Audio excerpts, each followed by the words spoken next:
When Alan Jackson announced what looked like a farewell tour, fans weren't entirely surprised. After all, he had spent decades on the road, building one of the most respected careers in country music history. But something about this goodbye felt different.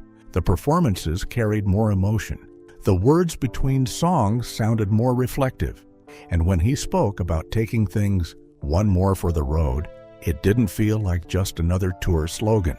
Then came the delays, the quiet moments, the visible struggle that fans couldn't help but notice. Questions started growing, but answers were hard to find. Jackson had always been private, especially when it came to personal battles. That is, until he finally opened up. At 67, Alan Jackson shared a heartbreaking diagnosis that changed everything. Fame almost destroyed everything. Before Alan Jackson became one of the most recognizable voices in country music, his story started in a quiet corner of Noonan, Georgia, where life was built on hard work and simple routines. His father, Joseph, spent long days turning wrenches as a mechanic, while his mother, Ruth, balanced her time between being a dietitian and managing a school cafeteria.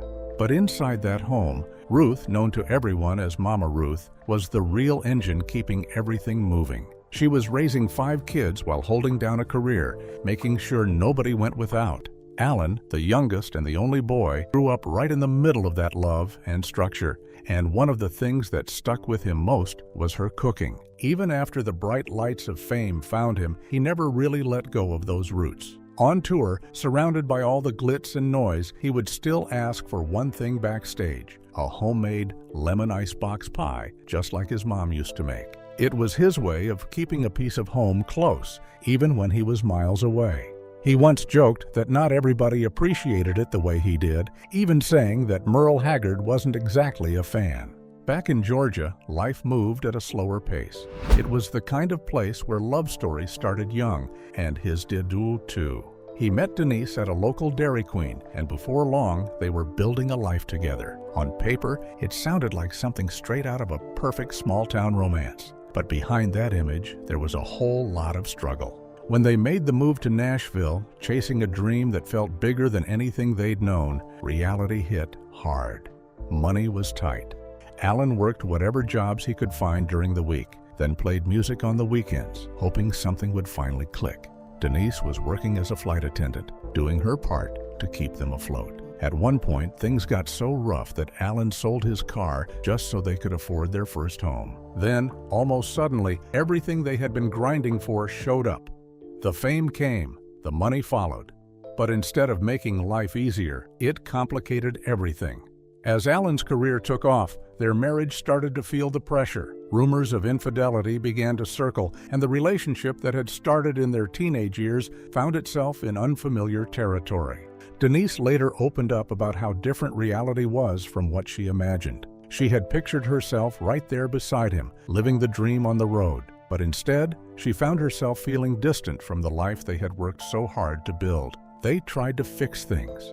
Therapy gave them a path forward, and they even renewed their vows, hoping it marked a fresh start. But healing doesn't happen overnight. In 1997, things reached a breaking point when Denise discovered Alan had been unfaithful, leading to a separation that lasted 4 months. During that time, Denise was left trying to pick up the pieces, dealing with depression while raising their 3 daughters on her own. On Alan's side, he had reached a place where he felt like the relationship might be beyond repair, believing they had both hit their limit. But sometimes, walking away isn't the end of the story. After months apart, they made the decision to try again, choosing to rebuild what they almost lost. At just when it seemed like they had weathered their biggest storm, life delivered something even heavier. Denise was diagnosed with colorectal cancer. The news came during what was supposed to be a happy moment, an anniversary trip in Florida. One phone call changed everything. They cut the trip short and headed straight back to Nashville, shifting their focus from celebration to survival. For someone who had always been seen as healthy, the diagnosis hit hard. Treatment meant facing radiation and chemotherapy, and the uncertainty that comes with it. For Alan, it was a moment that forced everything into perspective. The vows he made years earlier suddenly carried a weight they hadn't before. Like he always had, he turned to music to process what he was feeling. Out of that moment came the song When I Saw You Leaving, a raw reflection of what it feels like when life changes without warning. He didn't even tell Denise he was writing it. When he finally played it for her, it hit exactly how you'd expect. It brought her to tears. But in that moment, it also became part of the healing. Behind all of that, there was a deeper truth he admitted quietly. If he could have traded places with her, he would have. In his eyes, she was the one who didn't deserve that kind of pain. The diagnosis may have shaken everything, but it didn't define the ending. Denise eventually became cancer-free, a result that brought relief and a renewed sense of gratitude to the entire family. The experience shifted their priorities. They sold their place in Florida and centered their lives back in Nashville, choosing stability and time together over everything else. What they went through left a mark, no doubt about it, but it also reshaped how they saw life, love, and each other. And for Denise, one thing remained clear through it all. Cancer may have changed her life, but it was never going to define who she is. The hardest years of his life. On January 7, 2017, Alan Jackson lost the woman who had been at the center of his world, his mother, Ruth. She was 86 years old, and her passing left behind the kind of silence that only a mother can leave. For a man who had spent his life putting feelings into words, he did what came naturally. He turned that grief into music. Out of that pain came a deeply personal tribute, a song called Where Her Heart Has Always Been, written for her funeral. But what gave the song its real weight was something no studio could recreate. Months before her passing, his sister had recorded Ruth reading a passage from the Bible, just so the family would always have her voice. That recording became part of the song, turning it into more than music. It became a moment frozen in time. For Alan, having that piece of her meant everything. Truth is, Ruth had always been a quiet force behind his music. Years earlier, she had encouraged him to record Precious Memories, a gospel album built on the same hymns he grew up singing in church. He kept it simple on purpose, stripping away the polish so it would feel just like those Sunday mornings back home. In a full-circle moment, he was able to hand that album to her as a Christmas gift before she passed, almost like giving her a piece of the legacy she helped shape. But life doesn't always give you time to catch your breath. While he was still trying to process the loss of his mother, another tragedy hit the family, this time even more sudden. His oldest daughter, Maddie, lost her husband, Ben Seligman, in a devastating accident. They had barely started their life together and hadn't even reached their first wedding anniversary.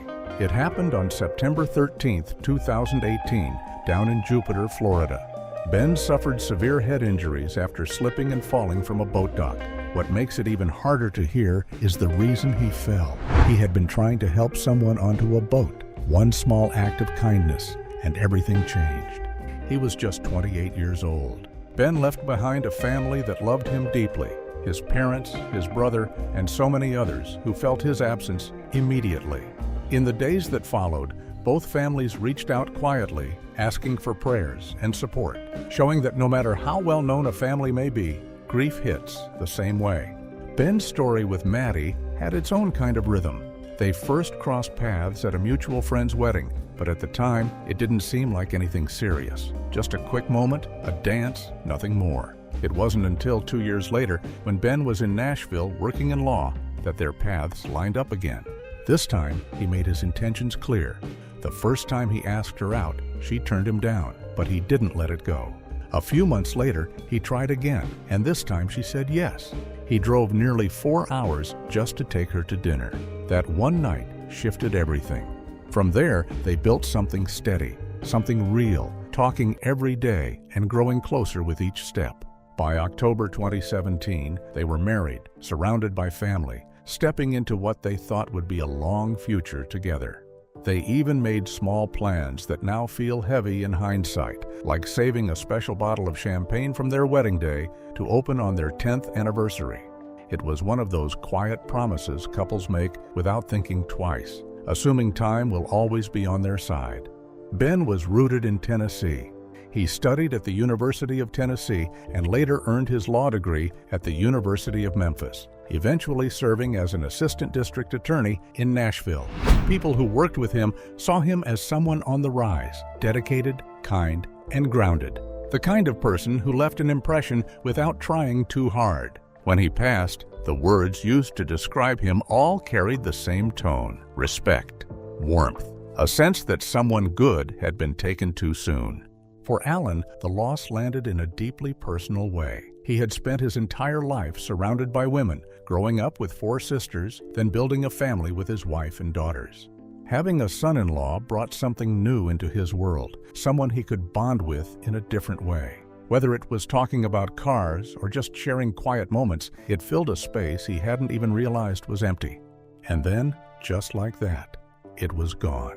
He later admitted that the loss left him feeling off balance, even angry at the world. It wasn't just grief, it was the weight of losing something he felt he had just found. Despite all of that, music remained his outlet. Even though one of his songs carries the idea of a man who never cries, real life told a different story. He has always been someone who feels things deeply, shaped by the way he was raised and the life he has lived. For him, music isn't just a career. It's a place to process everything: the highs, the losses, the questions that don't have answers. In many ways, it serves the same purpose as church, a space where emotion and healing come together. And that's what he tries to pass on through his songs. Even when the stories come from his own life, they are never meant to stay there. He writes them in a way that lets other people step in, see themselves, and find their own meaning in the middle of the pain. When the silence began, for a long time it felt like Alan Jackson was untouchable. Hit records kept stacking up, tours stayed packed, and his momentum never really slowed. The train just kept rolling, steady, loud, and unstoppable, until, out of nowhere, everything went quiet. In August 2018, that momentum hit a wall. A serious respiratory infection forced him to cancel multiple shows right in the middle of his tour. It wasn't just a couple of dates either. It was enough to keep him from attending one of the biggest nights meant to celebrate him. That year's ACM Honors in Nashville was supposed to be a defining moment. He was being recognized with the Cliffy Stone Icon Award, a nod to everything he had contributed to country music. But instead of standing on that stage himself, it was his daughter Maddie who walked into the historic Ryman Auditorium and accepted the honor on his behalf. Even without him there, the night carried his presence. Artists stepped up to celebrate his catalog with performances that reminded everyone just how deep his impact ran. Songs that once told his story were now being reinterpreted, almost like the industry was speaking back to him while he recovered. The next day, he reached out to fans, keeping it simple and real. He thanked the people who honored him, showed love to his daughter for stepping in, and made it clear he was focused on getting back on his feet. But behind that update, there was more going on than just a temporary illness. The truth is, life had been stacking up on him. Losing his mother, then losing his son-in-law not long after. It wasn't just grief. It was a heavy back-to-back hit that took something out of him. For a while, the music that had always come naturally just didn't. After releasing Angels and Alcohol, he stayed visible on stage, still performing for fans, but creatively, things slowed down. The studio went quiet. What would normally be a steady rhythm of albums every couple of years turned into a 6-year gap. That kind of silence doesn't just happen without a reason. He later admitted that those personal losses made it hard to even think about writing. The inspiration wasn't there. The drive felt distant. It took time, years really, before he could find his way back to that creative space. And just when it seemed like he was finally ready to return, the world itself shut down. The pandemic hit, putting everything on pause across the entire industry. But at that point, he wasn't interested in waiting anymore. He pushed forward anyway, determined to make music no matter what it took. That mindset led to Where Have You Gone?, a project that felt like a return to form. It carried the kind of honesty and weight that only comes from someone who has lived through real highs and real losses. But even as things started lining back up, another reality was quietly catching up with him. During an interview on Today with Jenna Bush Hager, he shared something he had kept private for years. He had been diagnosed with Charcot-Marie-Tooth disease, often shortened to CMT. It's a hereditary neurological condition that affects the nerves, slowly impacting muscle strength and coordination. He explained that it came from his father, and while it isn't life-threatening, it doesn't go away either. It's progressive, meaning it gradually gets harder to manage over time. For years, he kept it to himself, but eventually, the symptoms became too noticeable to ignore. His balance started to slip. Standing on stage, something that once felt second nature began to feel uncertain. Movements that used to be effortless now took focus. Opening up about it wasn't just about being transparent, it was about taking control of the narrative. He didn't want people guessing or misunderstanding what they were seeing. He wanted fans to know the truth, especially if they noticed him struggling during a performance. He understood what was coming, too. While the condition isn't fatal, it can become limiting. Touring, performing, moving the way he always had, those things may not always be possible at the same level. Still, there was no bitterness in how he spoke about it. If anything, there was perspective. He had lived a full life, built a career that most people only dream of, and created music that would outlast him. In his mind, there wasn't much to complain about. Charcot-Marie-Tooth disease itself remains something a lot of people don't fully understand. First identified back in the 1800s, it's a rare genetic condition that shows up differently in each person. But the common thread is nerve damage that affects movement and sensation, often starting in the legs and working its way upward. For some, it shows up early. For others, like Alan, it becomes more noticeable later in life. It can lead to muscle weakness, balance issues, and changes in the way a person walks. Everyday things, running, standing still, even just keeping steady, can become a challenge. There's no cure, but there are ways to manage it. Therapy, medical support, and lifestyle adjustments can help slow things down and maintain independence for as long as possible. Even with all that, he made one thing clear: he wasn't stepping away just yet. He never bought into the idea of a dramatic farewell or a drawn-out goodbye tour. That kind of exit didn't fit who he was. For him, it has always been about the music, not the moment of leaving. As long as he's able, he plans to keep showing up, keep performing, and keep doing what he's always done. And when the time eventually comes to step back, he wants the legacy to speak for itself, not a final curtain call, but the songs he leaves behind.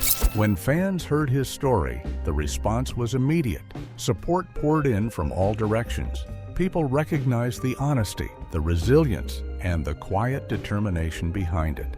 Because at the end of the day, even with everything life had thrown his way, Alan Jackson was still standing, still creating, still pushing forward, and still holding on to the one thing that carried him through it all: the music. At 67, Alan Jackson shares his heartbreaking diagnosis. By 2022, Alan Jackson was back on the road, but this time it felt different. Yeah, the tour was big and the money was there, but that wasn't really the point anymore. This run had purpose behind it. That June, he kicked off the last call. One more for the road tour. On the surface, it looked like a farewell run, but underneath it all, it was something deeper. A way to shine a light on Charcot-Marie-Tooth disease, a rare condition that doesn't get nearly enough attention. To make it count, the CMT Research Foundation partnered with him in a real way. Every ticket sold chipped in $1 toward research. Then supporters stepped up and matched those donations, doubling the impact. All of it went straight into funding drug development, chasing something that still doesn't exist yet: a cure. And when you look at the numbers, it hits different. Around 150,000 people in the U.S. are dealing with it, and nearly 3 million worldwide. No cure, no approved treatments. So for Jackson to use what might be his final run to push that mission forward, that wasn't just meaningful, it was powerful. Fans felt that energy too. The first shows sold out almost instantly. People weren't just showing up for the music, they knew they were witnessing something they might not get again. He never came out and flat out said this was the end, but he didn't really hide it either. The title alone, One More for the Road, said a lot. And Jackson made it clear he was taking it all in, fully aware that his health wasn't letting him move like he used to. He spoke on it in his own way, reflecting on legends like George Jones, Merle Haggard, Loretta Lynn, and Charlie Pride. Artists who stayed out there as long as they physically could. That was always the goal. Keep going as long as the body allows it. But he also kept it real. If he was coming to your city, you might want to pull up just in case. And he did just that, hitting multiple states and delivering the kind of performances only he could. But behind the scenes, it wasn't easy. By October 2022, things started catching up. He had to postpone shows in Pittsburgh and Atlantic City, pushing them into the next year. Fans immediately felt something was off. There was concern, questions, and not a lot of answers. Then, in November, he stepped onto a different stage, the CMA Awards, where he received the Willie Nelson Lifetime Achievement Award. The moment carried weight. This wasn't the same playful Alan who once shook things up with a rebellious performance. This was a man reflecting on everything. During his speech, he turned his attention to his wife, Denise, giving her credit for holding things down through decades of highs and lows. Over 40 years together, through the good, the bad, and everything in between. It was honest, raw, and you could feel the years behind those words. Around that same time, rumors started floating about a possible hospitalization earlier in the year. Nothing was ever confirmed, and that seemed intentional. Jackson has always kept certain battles private. By 2023, though, he opened up just a little more, especially when it came to his future in music. Sitting down with his daughter Maddie on her podcast, he admitted that touring was getting harder. But quitting music altogether? That wasn't on the table. The stage might be slowing down for him, but the creativity wasn't. He talked about still writing, still catching melodies when they come to him. For him, that's the real joy, creating something new. In fact, he even hinted that if all he ever did was perform the same songs over and over, he might have lost interest a long time ago. Fans showed up heavy in support after that interview. The comments were full of love, appreciation, and gratitude for everything he's given over the years. Then came 2024, and reality started setting in a little heavier. In May, Jackson addressed fans directly, admitting that his condition was making it harder to perform. No sugarcoating it. He could feel the difference, and he wasn't trying to push past the point where he couldn't give people the show they deserved. That condition, something he inherited from his father, was affecting his movement more and more. His legs, his arms, his balance. It wasn't slowing down either. And for someone who built a career on connecting with fans live, that's a tough reality to face. By June 2024, he made the call. The final stretch of the Last Call tour was officially announced. After more than 30 years of touring, he started looking at life differently. Less time on the road, more time at home, more moments with his daughters and grandkids. The things that matter when the spotlight fades a little. Still, he wanted to go out the right way, on his own terms. Even as his body kept pushing back, he gave everything he had left to those final performances. But eventually, the condition reached a point where the decision couldn't be delayed anymore. Not long after delivering a powerful, emotional performance at the ACM Awards, where he became the first artist ever to receive the Alan Jackson Lifetime Achievement Award, he made it official. The road life was coming to an end. That ACM moment felt like a full circle scene. Standing there, looking back on a career that started with nothing but a bag of songs and a wild dream, now being honored at the highest level. It was humbling, and he made sure to acknowledge every person who played a role in that journey. By 2025, the message became crystal clear. During a stop in Milwaukee on May 17th, Jackson stood in front of a packed crowd and told them straight up, this was it, his last road show. The crowd erupted, but it wasn't just excitement, it was appreciation. You could hear it, feel it. A moment where artist and fans both understood what was happening. He soaked it in, even getting a little emotional himself, admitting they were about to make him tear up. After decades of sold-out shows and timeless records, it all came down to moments like that. Still, he wasn't disappearing completely. He made it known there would be one final show, a proper send-off in Nashville, the place where everything started, the place it had to end. Looking back, even he seemed amazed at the journey. Nearly 40 years since he packed up a U-Haul with his wife and chased a dream. From that moment to becoming one of country music's most respected voices, it all felt like something out of a movie. And it all traces back to one breakthrough song in 1989, one moment that changed everything. He calls it a long, sweet ride, and it's hard to argue with that. By October 2025, he confirmed what fans had been preparing for. He was stepping away for good.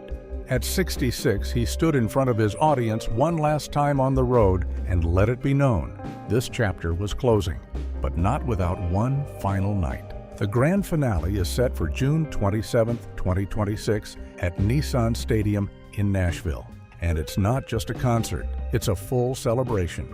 A lineup packed with some of the biggest names in country music, all coming together to honor a career that helped shape the genre. It's the kind of send-off you don't just watch, you remember.